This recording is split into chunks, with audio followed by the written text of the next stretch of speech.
Joining with audio. Joining with audio. Ooh.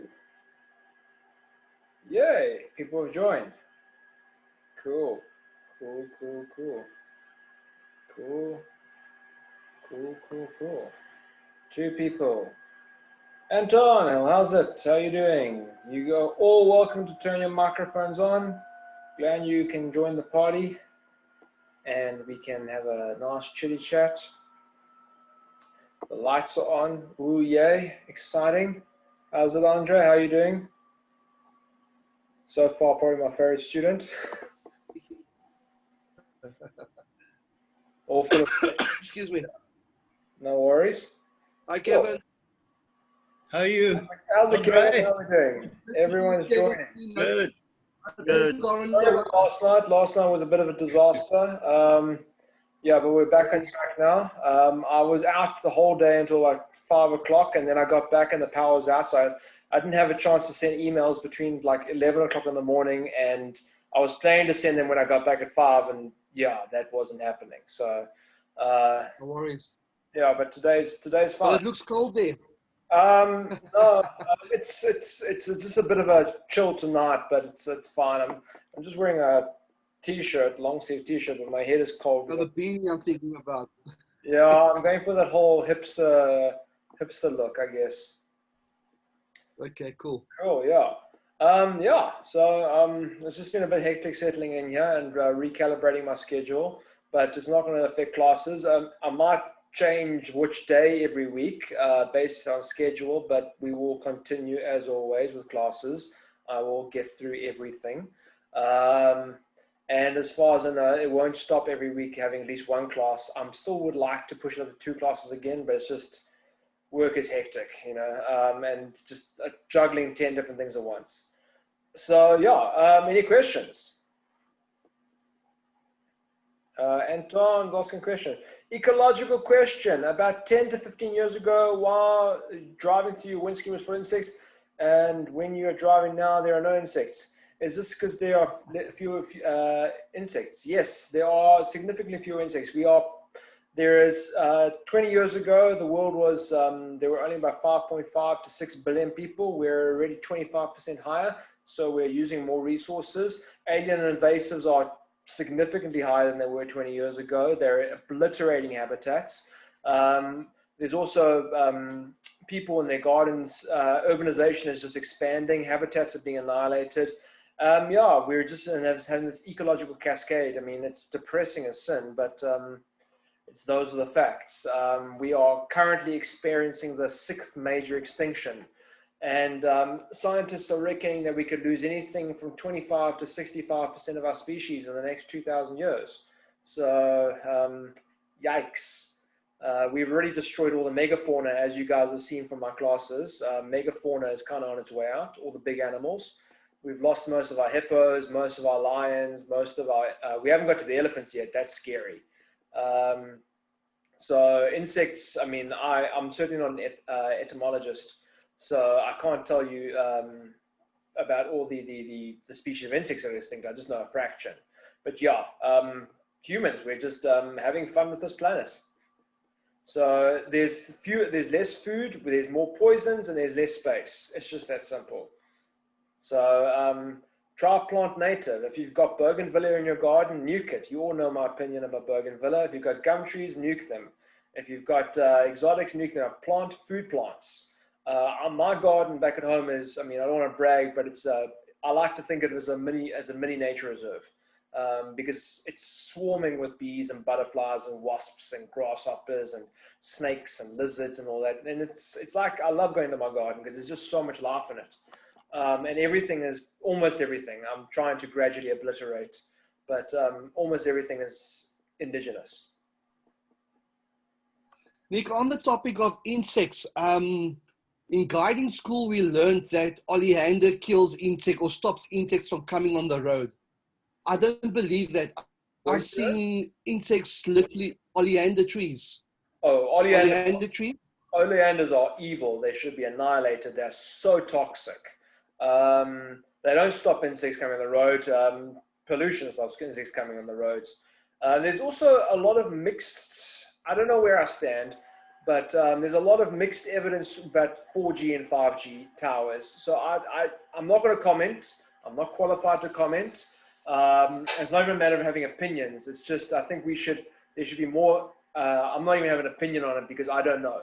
I think we need to do more research and see the impact of 4G and 5G on insects. But there is evidence to show that it's having an impact, and it's something we should consider.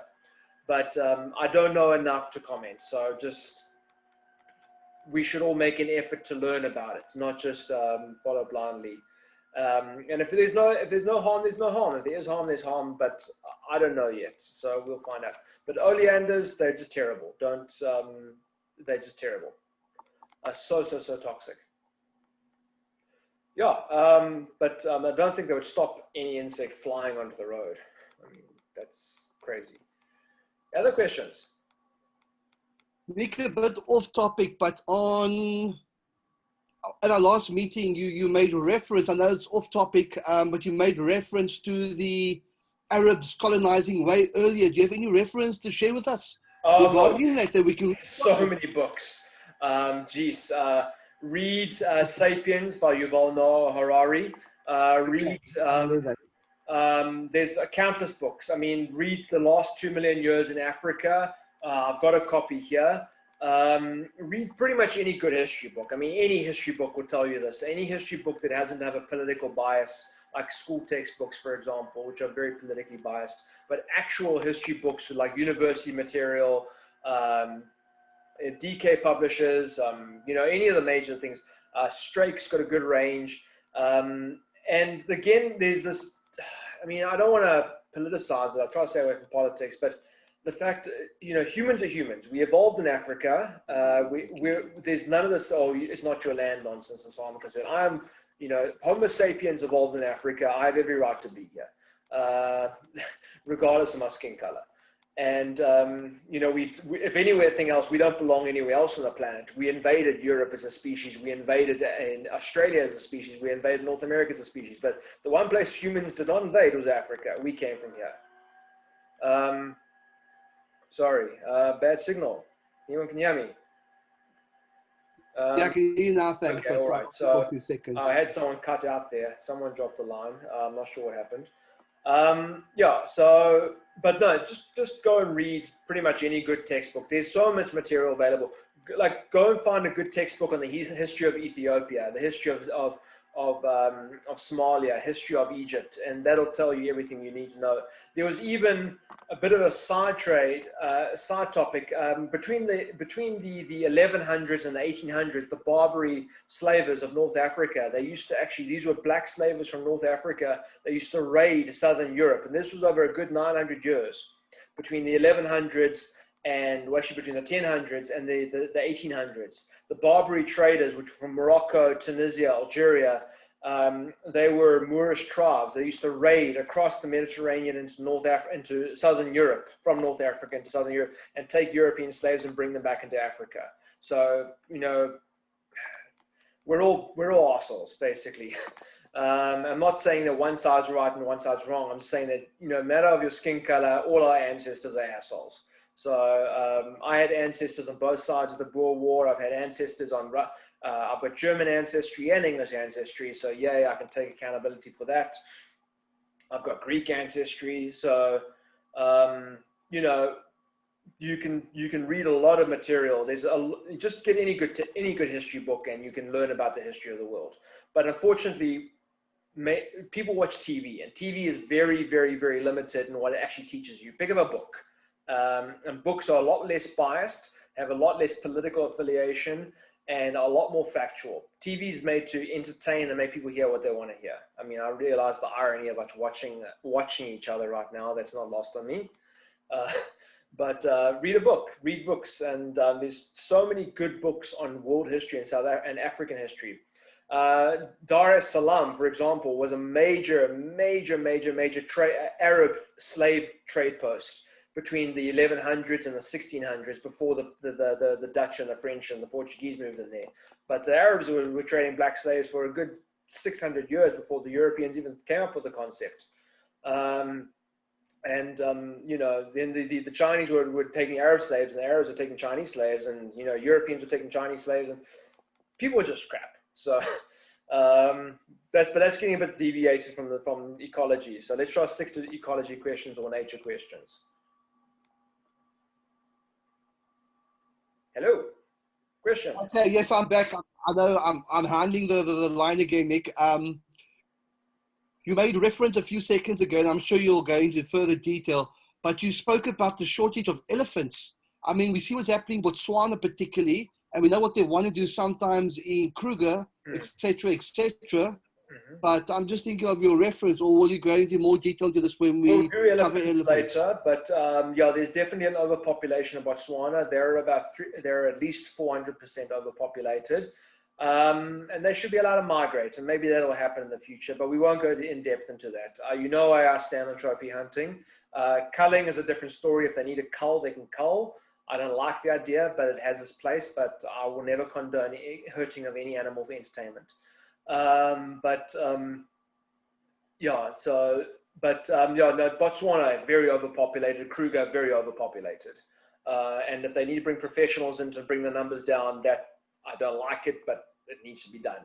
Ideally, I would prefer to see habitat expansion, given the option, but that's politics. I don't have any control there or any say there. That's human issues. Yeah, on that topic as well, I just remembered his name now. I don't know if you've done any reading or anything on Bram Malerba, and if you have opinion on him as a nature person. Bram Malerba. Can you type his name in the, I'll do that. The text box? Because he wasn't familiar, but sometimes you see the word and you... Yeah, just type his name. I'll come back to you in a second. Any other questions in the meantime? Oh. Bram Malerba. No, I haven't read him. No, I haven't. Other questions? Okay, sorry, Andre. Yeah, let's just try to cycle up a bit. Give anyone else a chance to talk. Other questions? I was going to say, Nick, the situation with hippo around Central Africa, increasing or decreasing? In some areas increasing, some areas decreasing. It's definitely up from where it was 50 years ago. Our populations as a whole, I think, have improved. In many areas they're looking to cull, especially in East Africa. Culling of hippos is very much on the table, and they do it in a lot of areas. And it's fine. You know, if they're at maximum capacity, they're at maximum capacity. That's great. I'd love to hear everywhere at maximum capacity. Central Africa, not so much. West Africa, definitely not. West Africa's hippo populations are a joke. Southern Africa as well. Our hippo populations are pathetic. But East Africa, yeah, East Africa is capped in many areas. Tanzania, Kenya, even southern Ethiopia, they're very, very successful with the hippo programs. But from where they were almost extinct back in the 1940s because of just sport hunting. They just shot them out completely. There was nothing left. Europeans came across and just blasted them. You know, they were sitting they have guys shooting 500 in the afternoon sometimes, purely for amusement. And the numbers have recovered. The gene pool is quite reduced though. In many areas, the gene pools is quite stagnant, and they do need to do some cycling. It's just a very challenging thing with hippos because of the size and their habitat. They don't come out of the water very often. So to get a 2-ton animal out of the water when he's surrounded by 50 other 2-ton animals to go and move him to a new area is challenging.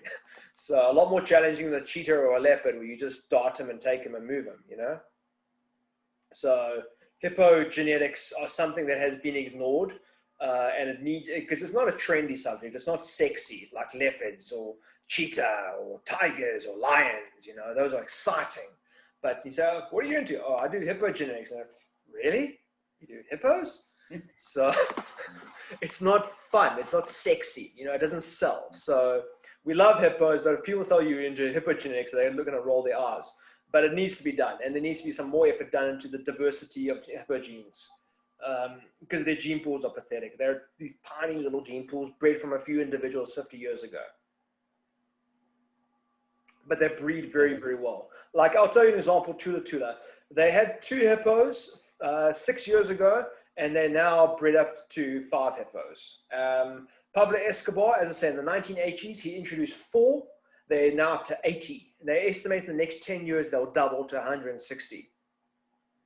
So they recover very well as long as you leave them alone. If you're not shooting them out by the thousand, they're fine. They actually recover.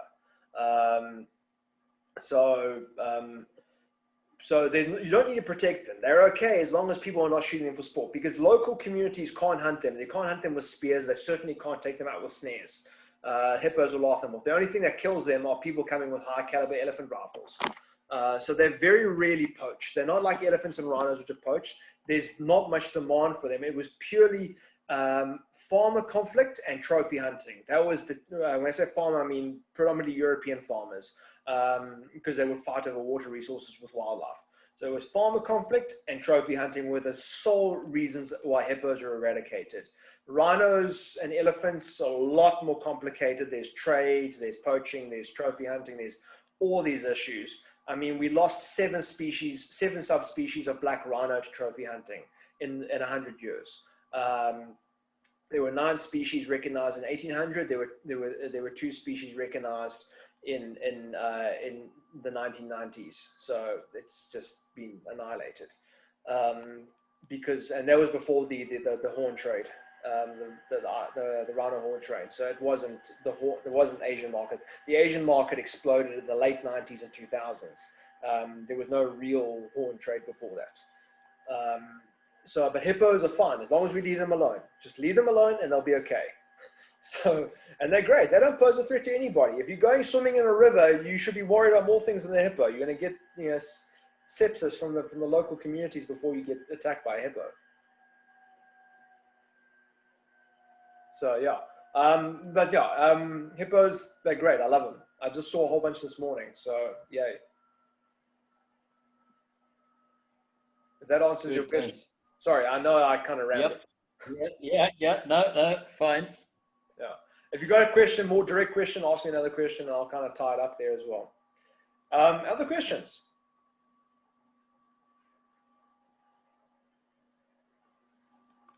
I'll give a second before I talk. I've got things to say, but if people have got questions, I would like to hear them. Okay, no one's asking questions. One thing that I actually forgot to cover, as I said, I made that presentation that afternoon, just like literally a couple of hours before that class. I forgot to include hippo vocal communications. You obviously know about all the grunts and the snorts and the squeals and the very pig-like sounds. And that, coupled with the fact that the dentition is quite similar to pigs, they thought that hippos and pigs had a common ancestry, but they've shown through genetics that they're not related, or not very related. They're as related as hippos and cows are related. What they do know is that hippos have other vocalizations that we didn't even know about till recently. Hippos communicate like whales under the water. So they have all these songs that actually sing under the water, these sounds. And there's a very interesting documentary called Inside Nature's Giants, Inside Nature's Beasts, or Inside Nature's Giants. It's a BBC documentary, I think. You can watch it on YouTube. And they do an autopsy or necropsy, that's the word, on a hippo, and they do a whole section on the vocal communications of hippos as well. Let me see if I can actually find it for you while I'm online now. I've got the copy here. I'll just post it in the group, the poaching slides, tree ID, resume. Let me just share here.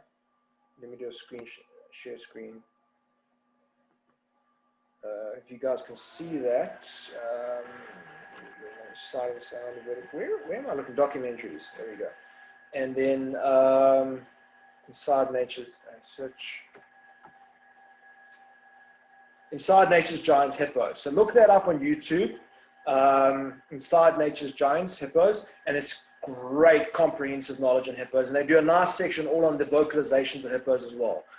Really cool. Just they do a complete autopsy of the hippo. You get to see inside of the layers of fat. It's super cool. So watch this documentary. There's also ones on vultures. I've got